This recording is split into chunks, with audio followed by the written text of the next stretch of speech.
तुनपार पंचायत कालियाझुला गाँव जो यातायात जो ब्रिज आवश्यक यह पूर्व अनेक थर दाबी ही आसी 24 वर्षर बीजेडी स्थायी सरकार बारंबार दाबी होती सरकार कौन प्रकार कार्यानुष्ठान नहीं ना वर्तमान डबल इंजन सरकार को बारंबार अवगत कर चिठी अवगत कर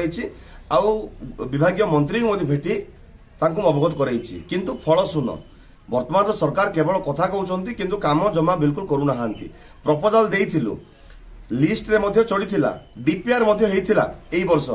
किंतु शेष मुहूर्त काटिदेले सरकार कौ कारण काटिले कि जना पड़ला नहीं तार स्पष्ट उत्तर विभाग अधिकारी दे पारुना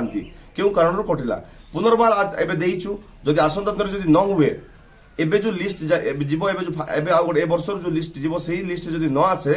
आसंता दिन यहाँ पे आंदोलन हबो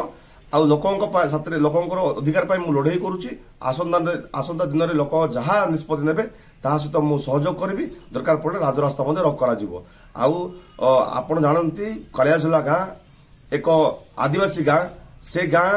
पंचायत को जीवाई हेले 7 ରୁ 8 किलोमीटर दरकार पड़ुछि जदि से ब्रिजटा हुए से ब्रिज नथिबा कारण से बुलिकी जाउछन्ती पाखापाखि 30 किलोमीटर बुलिया पड़ुछि चंपी हेई जीवाक पड़ुछि सेमानक चंपी तया बुढे जाउछन्ती तेणु ए डबल इंजन सरकार को आमे गुहारी करूछु यथाशीघ्र आर विषय आलोचना करंतु एवं यथाशीघ्र डीपीआर करी नुआ टेंडर प्रोसेस करंतु नहले आंदोलन हेबा थय।